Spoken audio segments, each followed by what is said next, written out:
La France est en plein milieu d'une tempête politique et économique. Et tout ça à cause de son budget. On va décortiquer ensemble cette histoire de chiffres qui donnent le tournis, de blocages politiques et de choix qui semblent, quasi impossibles. Un Everest de difficultés. Voilà, c'est exactement comme ça que la situation est décrite en ce moment. La mission du gouvernement pour faire passer son budget, c'est un véritable Everest. Une image qui en dit très très long sur l'ampleur du défi.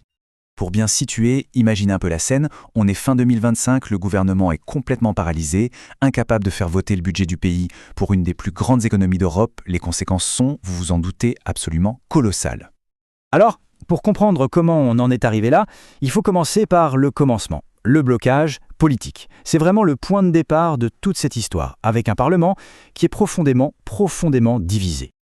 Et quand on dit divisé, le mot est faible. On a deux chambres, deux réalités complètement différentes. D'un côté, on a l'Assemblée nationale qui, elle, a ajouté 40 milliards d'euros de nouvelles taxes. Résultat, elle se fait accuser d'hystérie fiscale. Et de l'autre côté, le Sénat, qui promet, et je cite, de nettoyer toutes les saloperies au Karcher de la version de l'Assemblée. Ambiance. On est vraiment sur deux planètes qui ne se parlent plus. Mais alors, pourquoi cette paralysie totale ? Eh bien, c'est une accumulation de plusieurs choses. D'abord, il y a plus de 1500 amendements à éplucher. Le temps est compté, la Constitution impose un délai strict, et surtout, le gouvernement a décidé de ne pas utiliser son arme habituelle, le fameux article 49.3 qui permet de passer en force. Si on ajoute à ça le fait que les deux chambres se détestent cordialement, le dialogue est tout simplement rompu. Bon, le blocage politique, on l'a bien saisi, c'est le chaos. Mais au fond, la vraie question, c'est quel est l'enjeu réel derrière cette bataille féroce ? De quoi parle-t-on vraiment ? Et là, on touche au nerf de la guerre. Le cœur du problème, c'est un chiffre. Un chiffre qui représente une véritable montagne économique.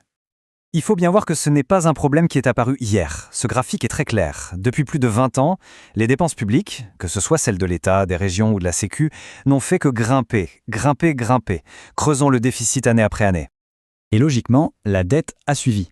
Regardez cette accélération, c'est assez frappant. On passe de presque 110% du PIB en 2023 à plus de 116% en seulement 2 ans. La trajectoire, elle, est devenue vraiment inquiétante. Et voilà, le chiffre au cœur de toute la crise. 112 milliards d'euros. C'est une somme tellement astronomique qu'on a du mal à se la représenter.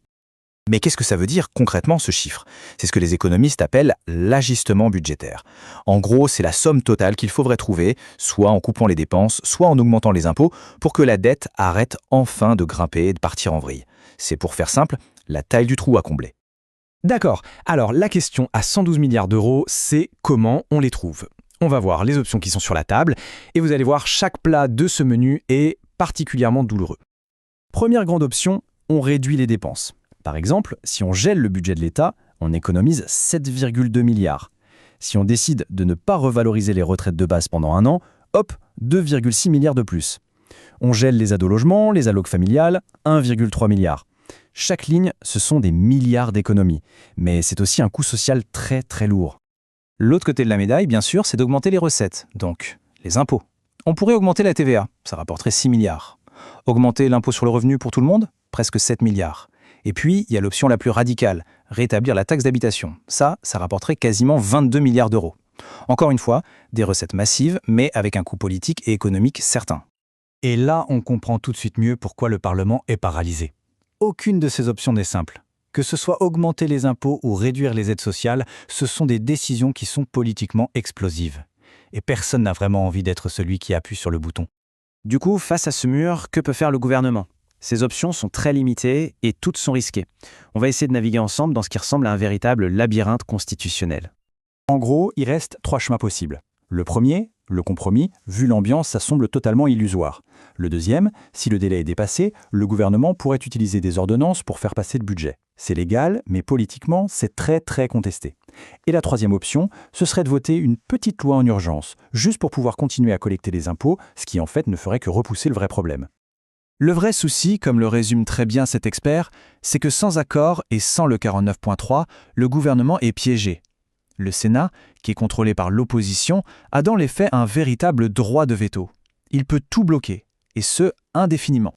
Prenons un peu de hauteur pour finir, parce qu'au-delà des petites manœuvres politiques, ce qui se joue ici, c'est un conflit beaucoup plus fondamental. C'est le conflit entre le temps long de la démocratie et l'urgence de la réalité économique. Parce que l'enjeu, à long terme, est absolument crucial. Ce graphique montre bien les 3 futurs possibles pour la dette française. Soit on agit vite et fort et la dette finit par baisser, soit on agit lentement et elle continue de grimper pendant des années.